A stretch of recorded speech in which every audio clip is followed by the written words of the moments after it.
in India and Pakistan, मैं 70s की बात कर रहा हूँ, 80s की बात कर रहा हूँ, a hockey match between India and Pakistan would stop all traffic, all activity, certainly in Pakistan, for the duration of the match. There was no one on the streets. That was, in fact, जब वो hockey matches होते थे, it was bigger than cricket at that time. I love this genre, and I think the world also loves it. The sport offers a great platform for drama. But in India, sport themes as documentaries, particularly, or even other things, right? Even movies, have taken up in India. I think biopics and all that do work, but I think it's always about how you tell the story. And I hope if this resonates with the audiences, it will make all platforms maybe realize or even empirically prove to themselves and to us and to everybody that these things can work. And I personally do powerfully believe it can work and should work. Okay, there was a question raised about Afghanistan and the Taliban's attitude towards the women, and the world felt that, I shouldn't say the world, but there were certain elements in the West who felt that England should maybe boycott the game against Afghanistan. Australia से भी कुछ rumblings आई थी.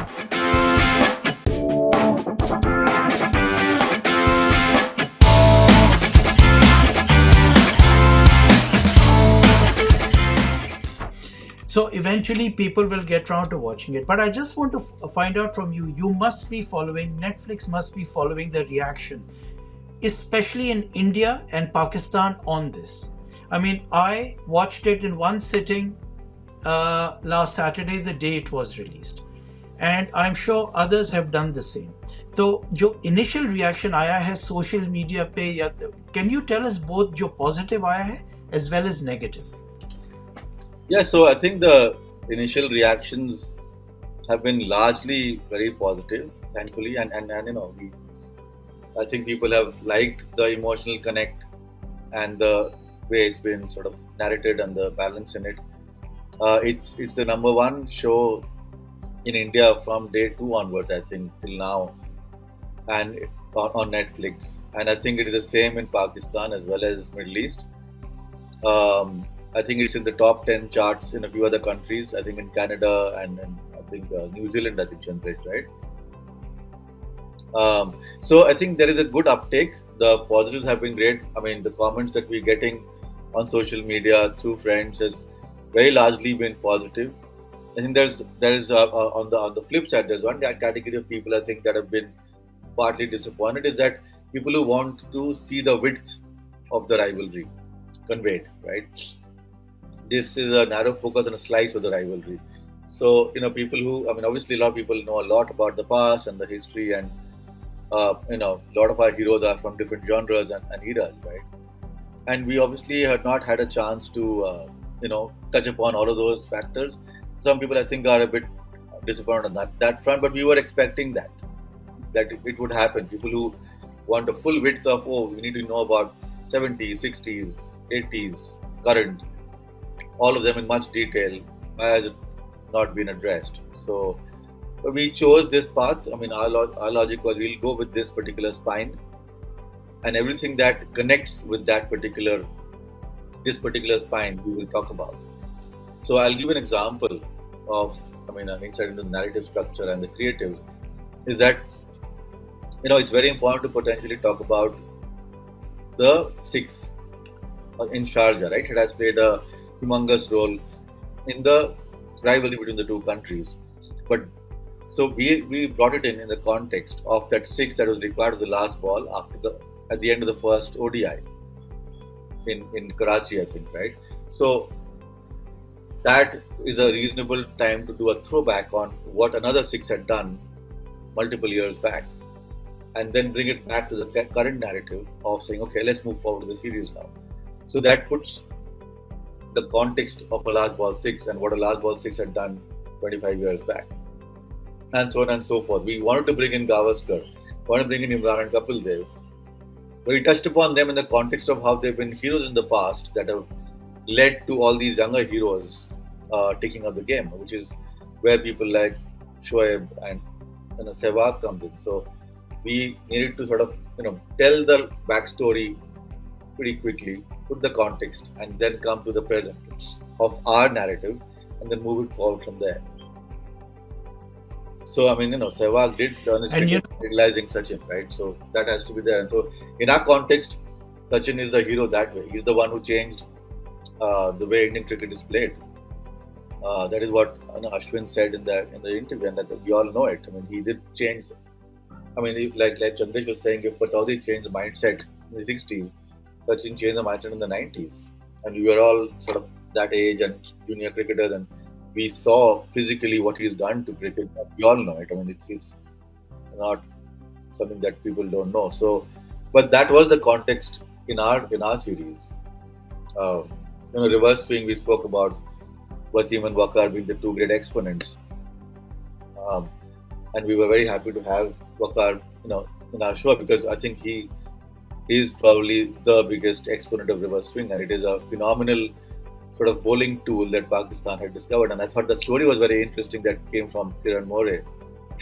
How Indians got to know almost by mistake, right?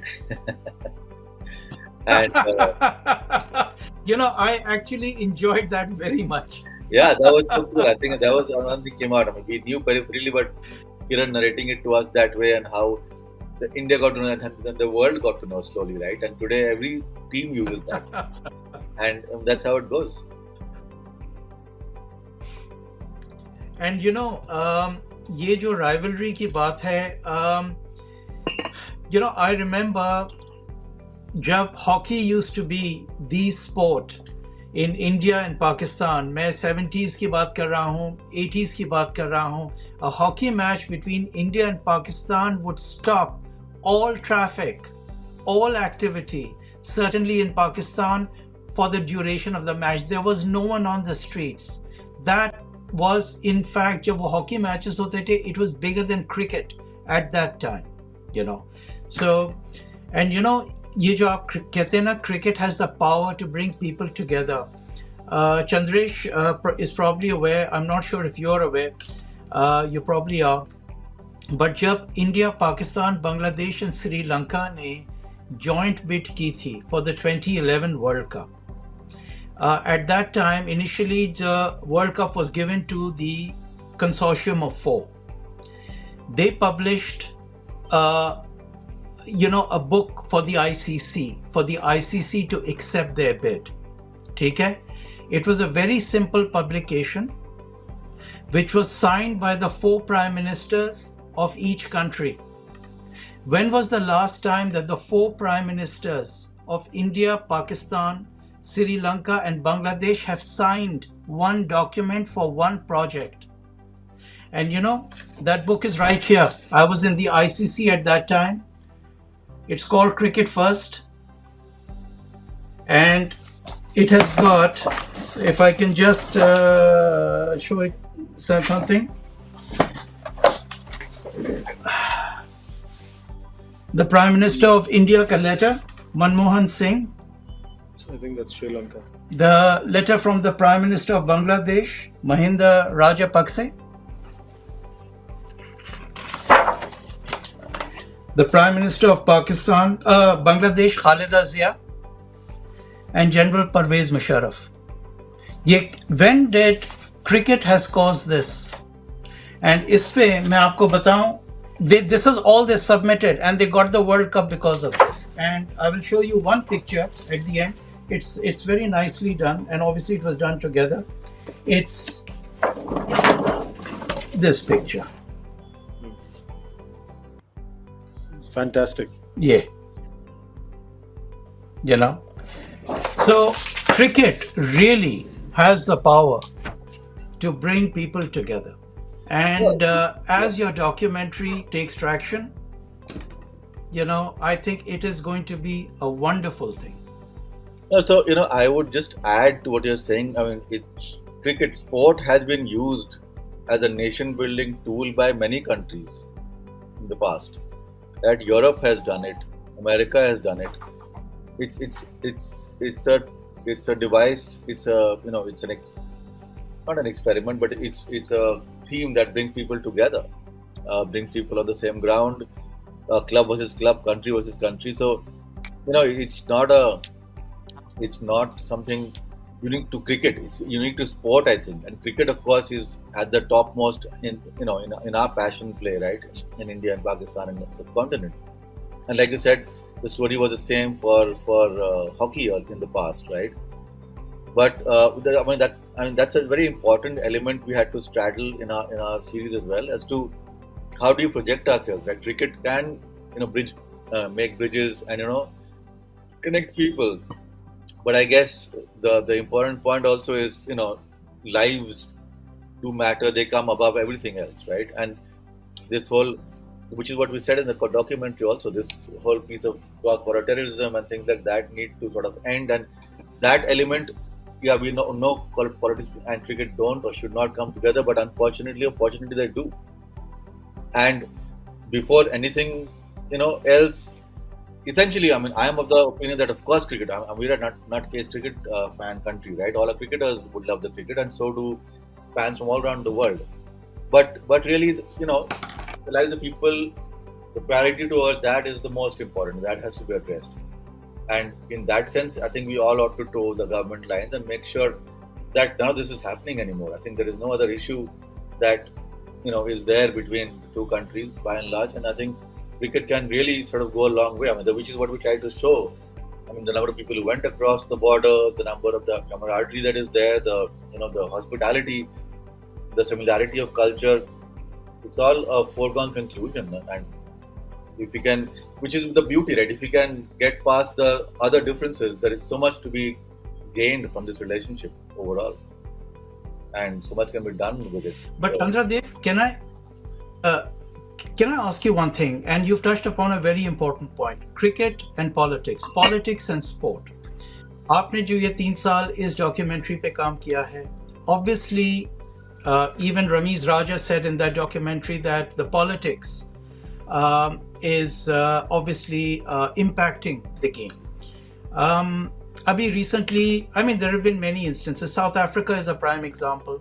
अभी recently Champions Trophy की ही बात हम लोग कर रहे थे कि there was a question raised about Afghanistan and the Taliban's attitude towards the women, and the world felt that, or I shouldn't say the world, but there were certain elements in the West who felt that England should maybe boycott the game against Afghanistan Australia से भी कुछ रम्बलिंग्स आई थी previously world cup 2003 में Zimbabwe के साथ England refuse to travel to Zimbabwe or Kenya, I can't remember now, but they did.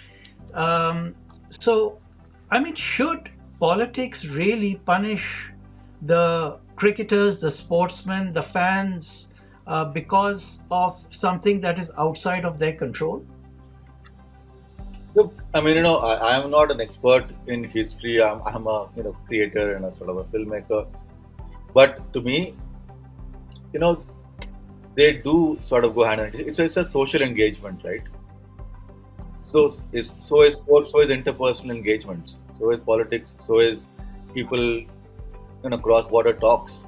Geopolitical situations will evolve and will change across the world continuously, and people will try and use that for positive leverage and negative leverage across the world. But I think the world needs to figure out a way to sort of come together and reduce animosity and operate as friends in some way possible, whichever way it's possible. And if we can do that, a lot of this sport can then play a far stronger role in building bridges. Essentially, what I think. So I Yeah. think that's what it is. And Um, I have been to Afghanistan myself at least 4 times, honestly, and I spent a lot of time there, and we worked on Afghan Premier League football, which is in that country, in their context, bigger than IPL, in our country, right? And it was one of the few things that the youth actually, got to do and feel positively about in a country that's pretty much war torn. Now, why is that country war torn, right? If you look at, what are 40, 50 years of history, who's messed them up? Which are the countries involved that have messed them up? I mean, what is their fault? and why are they suffering? So, I mean, my heart goes out to the talent and the people of that country, and women. I've seen that from very close. The stuff they go through.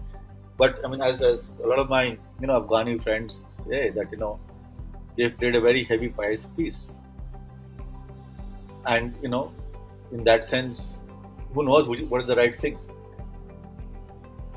Uh, so there are cultures, there are subcultures, there are different wheels within wheels in societal structures, right? We have to navigate all of that and But get to the positive outcome essentially.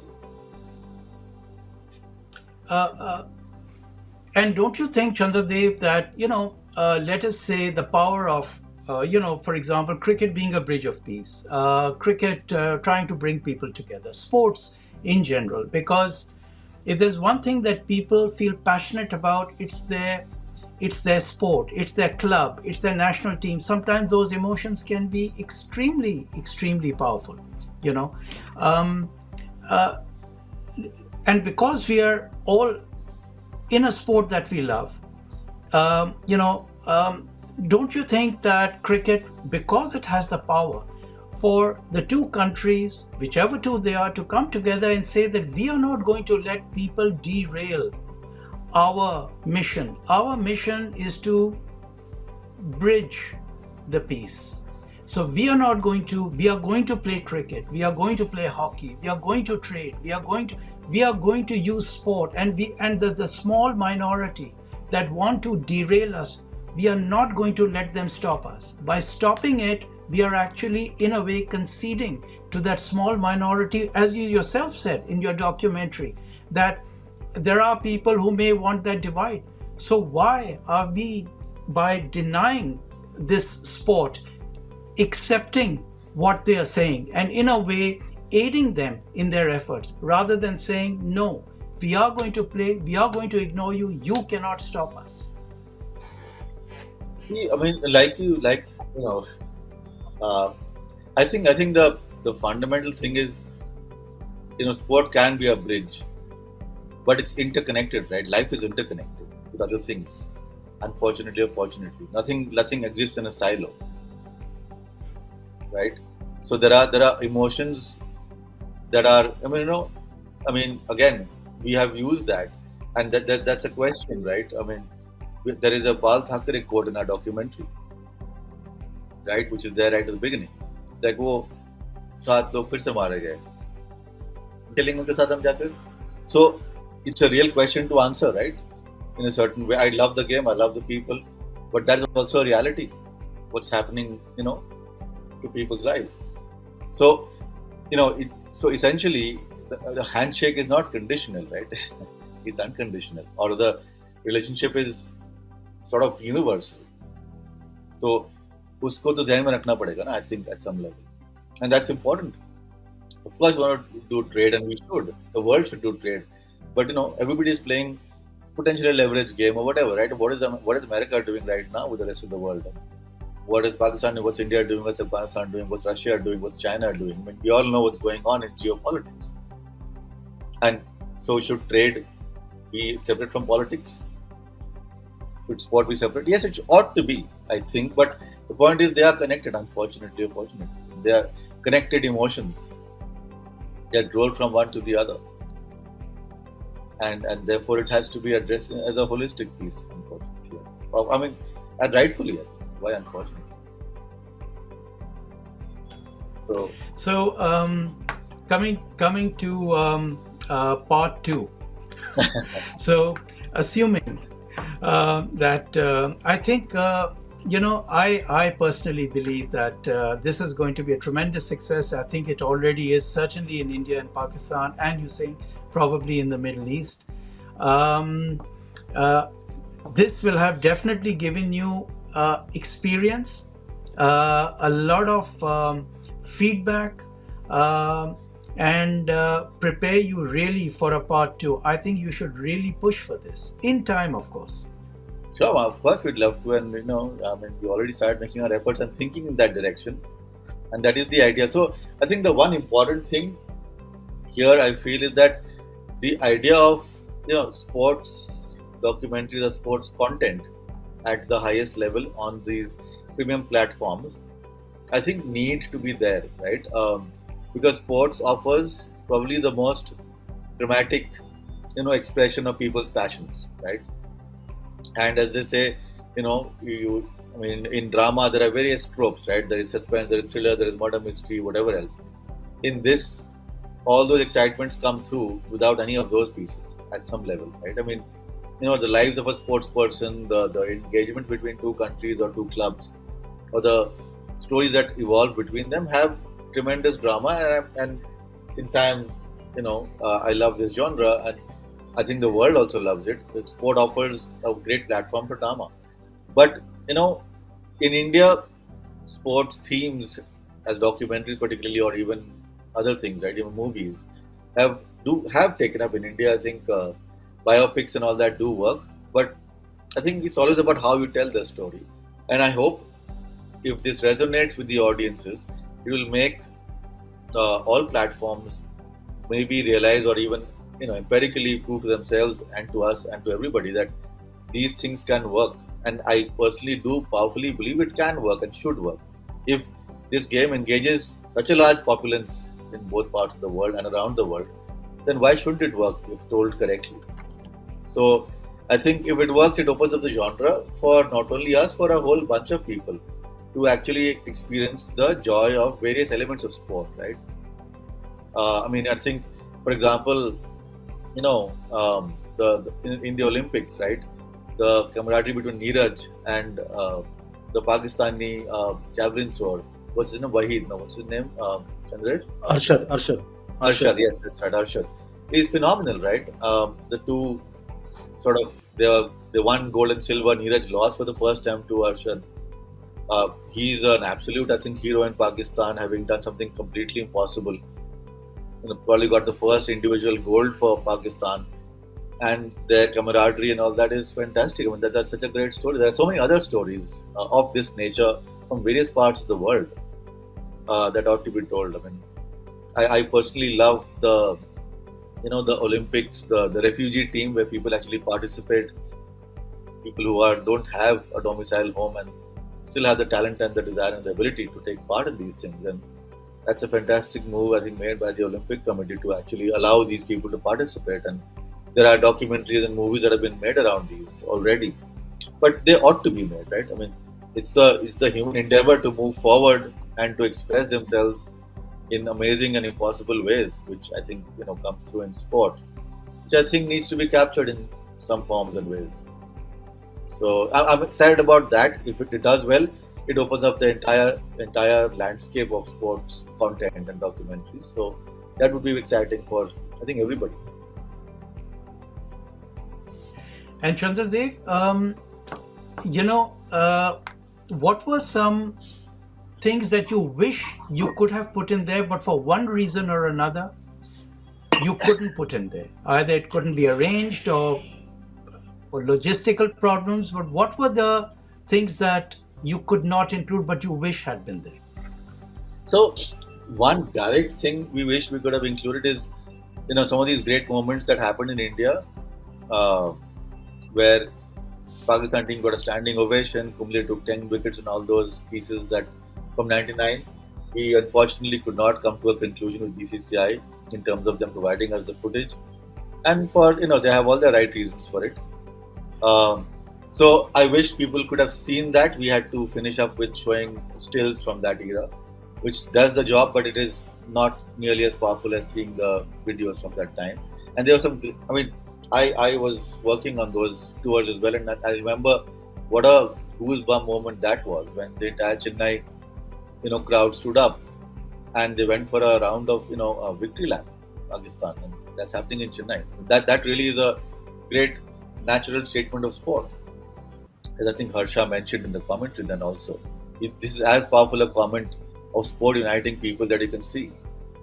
And similarly, I think when India won the first ODI in Karachi, I think the fans stood up and gave a bit of a rounding applause, and the Indians sort of walked out. Did not take a round of full round of the ground, I think, but they had got a big round of applause from the entire Pakistani uh, fans for having won the first ODI after that last ball six, which Pakistan could not hit at that particular point of time. But that's the beauty of this sport, and no one's writing these scripts; these are getting written by themselves.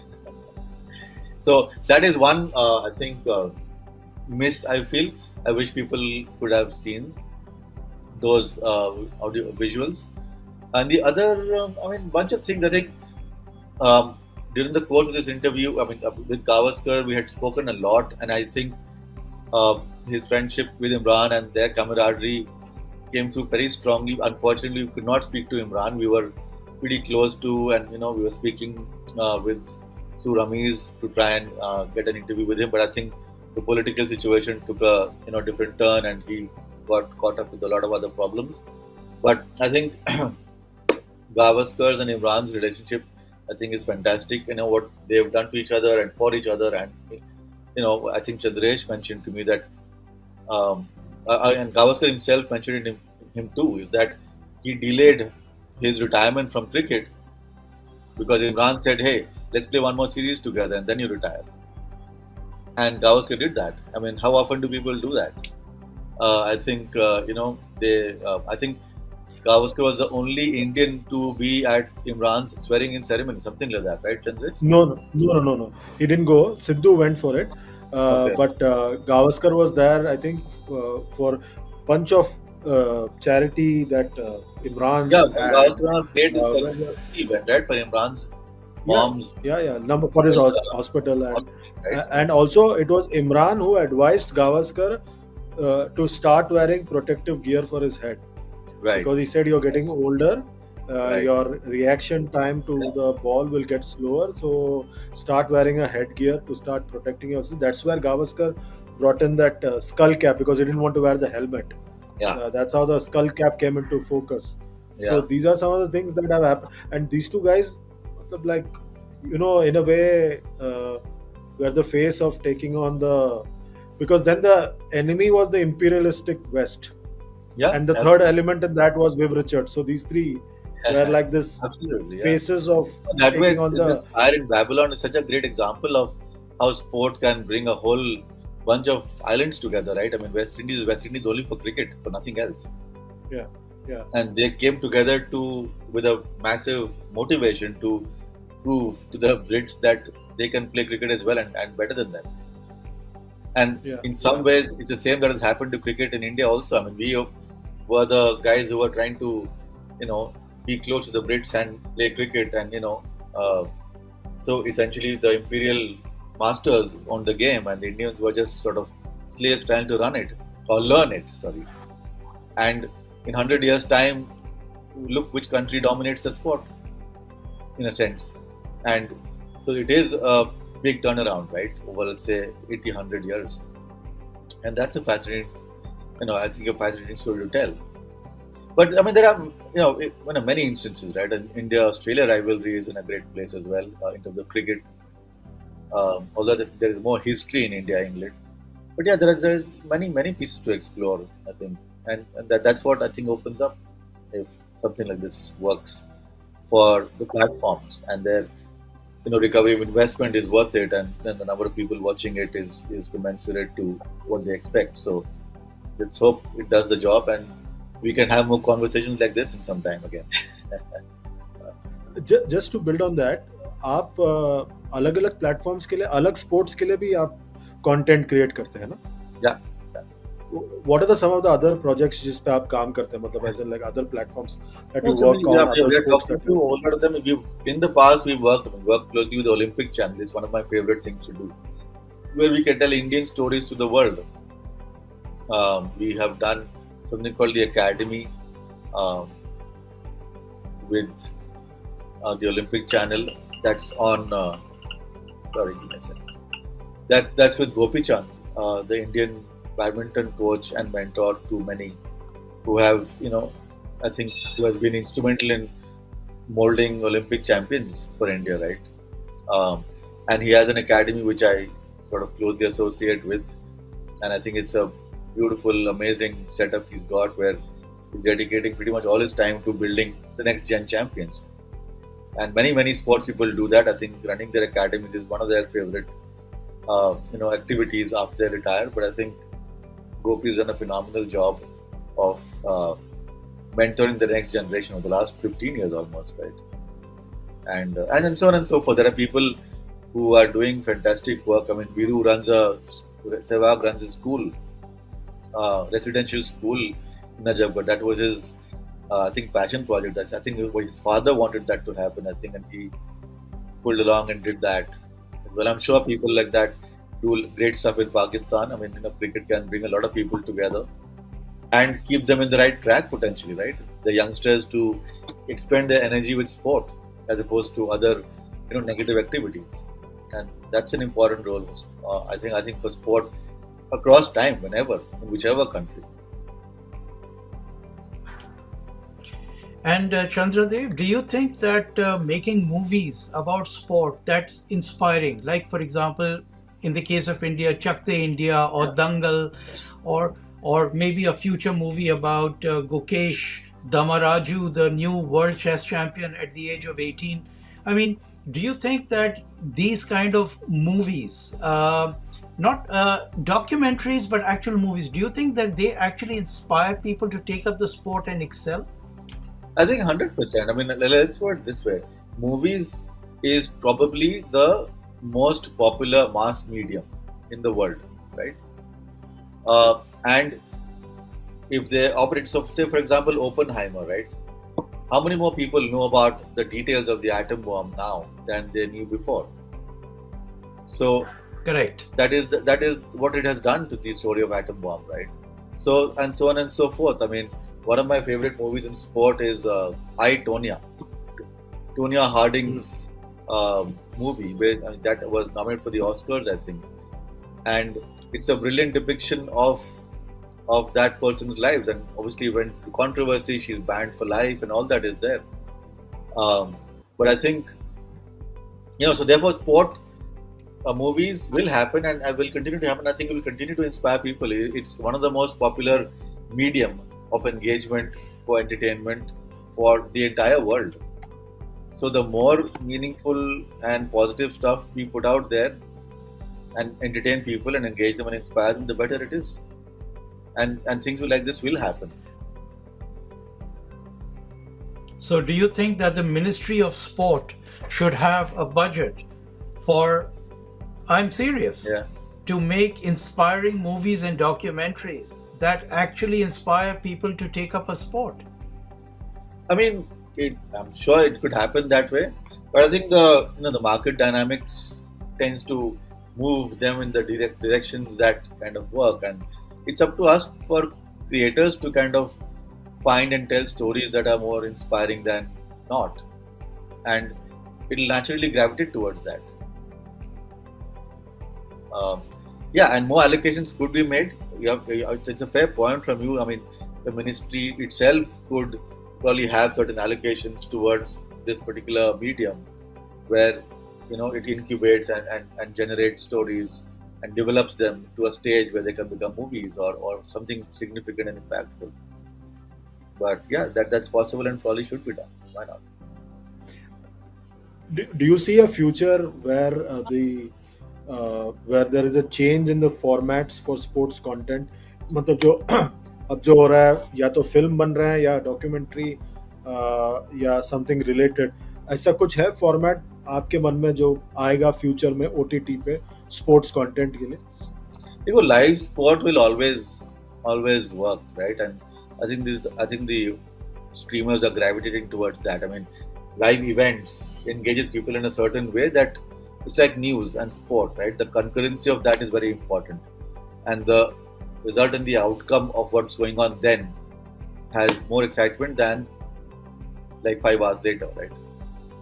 So I think it will have its own strength and power. It will, I guess, tweak itself in different ways, um, with new habits forming around the world. So I think, yeah, I mean, like for example, I think you're in the US, right? Super Bowl is prime time entertainment. It goes out on national entertainment broadcasters, and it is probably the highest ratings ever for anything. And I think that's how big sport is in the US. I think in India we are a while India on a subcontinent, we are a while before it hits that sort of stature. But okay, why not? It's going in that direction. It has a lot of positives.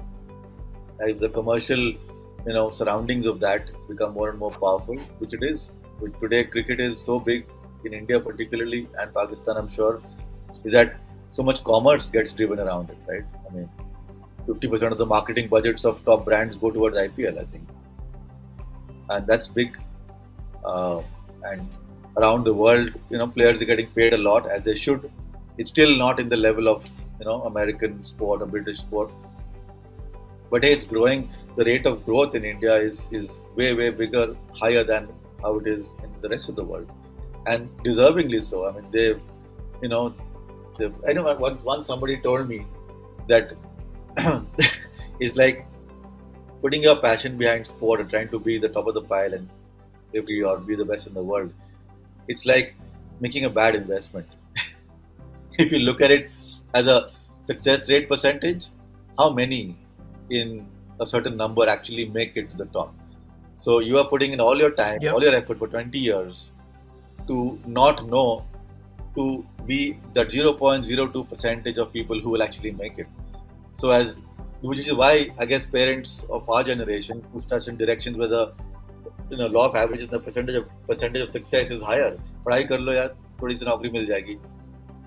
Cricket खेल के क्या होगा? That's what Sehwag said, and that's what people get told even now. So it's the other side that needs to get healthier and healthier. I mean, college sport in the US is so big. Perhaps college sport should be really focused on in our part of the world. That's the stage below international sport, right? And if that platform becomes viable commercially, many more kids will take to it, I think. So yeah, there are various things to be done, You but spoke about live sports. Interesting बात यह है कि अभी WWE, which was a big driver of 10 sports back in the day, as you would know, and later Sony, अब वो Netflix पे होने वाला है US that's में, a big and sport, I think. also ICC rights for Australia, New Zealand is with Prime Video, Amazon Prime. Yes, So that's already happened. You saw Netflix had that biggest boxing bout, yes. Mike Tyson's boxing bout, comeback game. So they're already going there, as in like the next format is already coming there. Like you spoke about the live sport becoming like the next big format on the OTT platform. Oh, 100%. I mean, it's a stated focus. I think if you look at interviews and newsprint about these thoughts from the streamers, it's stated that live events is going to play a more crucial role. They need to engage with the audiences on a regular basis, on a weekly basis, much like television, but giving them a slightly more heightened and more exciting form of engagement and entertainment. So I think that's going to be the case certainly. Like you said, the indicator is already there, and I think more and more sport or entertainment of this nature will move in that direction. It's about how it gets done is what is interesting in a new world, in a new universe of content watching. It's all quite exciting, I think. It is, but also at the same time, sport is also, I think, moving in a direction whereby when you look at, what do you call it, the Gen Zs, the unka jo focus hai, the attention span there is quite different, and I think sport is actually adopting to take Abhi Olympics, for example, I believe is considering esports as a discipline, Yes, for the future. They've already started experimenting about it because the commercial reality is that is what is attracting the younger audience right now. absolutely. I think people have to change with the times, right? I think the Olympics is doing a great job. I mean, they have brought in that, I think, b-boying dance and things like that into the Olympics, and why not? It's a skill. I mean, I think they got a lot of flack for it too, but whatever is engaging the youth in large numbers and has a form of sport to it, sort of competitive nature to it, ought to be in the Olympics. That's what the purpose of the Olympics is, right? And if there were European sport, like what is that thing called, Chandresh, where the ball goes around the grass and five guys are trying to push it to the Lawn post. balls. I think lawn Anyway, ball. lawn ball or something it's Yeah, called, right? I mean, yeah, if yeah, those yeah, yeah. sport ever made it to the Olympics, you can count in your fingertips how many people play that. So then, what you are saying of newer sport coming in, and e-gaming is a genuinely engaging activity that the kids are doing. So yeah, on a computer, it's not physical, but it's still a sport in some ways. It's e-sport, and that adoption is very important. Um, and I think the world needs to adapt to what's going on around us. So I think that adoption is happening, and I got told actually it's stuck in my memory. I mean, there are very smart people on the other side of the phone, right? Black Mirror, as they say sometimes, right? Who are working towards drawing the attention of all of us, including kids, towards them. So people in sport have to be smarter than that and find ways to draw people out onto the grounds and make them play and make them do physical activities. Otherwise, the phone will be stuck on our face permanently.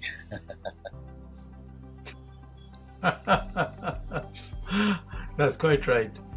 Yeah. So I think yeah, we've had a riveting attention economy. chat. Attention economy is called. Yeah, yeah, yeah. I think we've had a riveting chat, sir. And Chandradev, thanks a lot. Sir, do you have any other questions? We can go on. No, I just The next, यार ne- देखो ये एक ऐसा subject है where we can just carry on and on and on. Yes, yes. A never ending thing. We should do it offline Yeah. and not bore your audiences too much about it. But it is Yeah, wonderful to definitely. connect with all of you all, both of you all, and talk about Yeah, cricket. maybe in Boston Yes, absolutely. or Chicago. Most welcome, most welcome. मैं तो यहाँ पे I'm denied the cricket that I used to have in England and Dubai and so on. So for me to be involved with and discuss the game is nothing but an absolute pleasure. I believe the cricketing scene in Boston is pretty good. I have a friend who has been playing weekend cricket forever in Boston. Yes, there are a few leagues. There are a few leagues. In fact, यहाँ पे एक Masters League भी है. Right. And अभी तो खैर, of course, I've still got snow in my driveway. Right. But come the summer, I believe there are a few leagues which I really must check out. But as an umpire. or an administrator running the league with your capabilities would be great, right? Or as an administrator.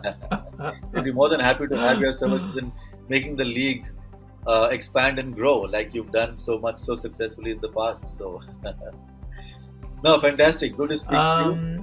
And you were saying something, sir.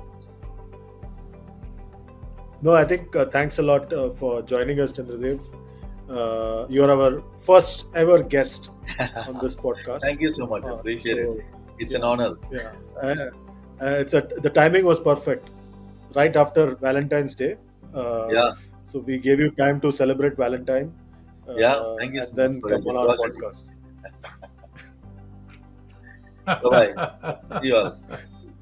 Thanks a lot. Thank you. Thank you. All the best.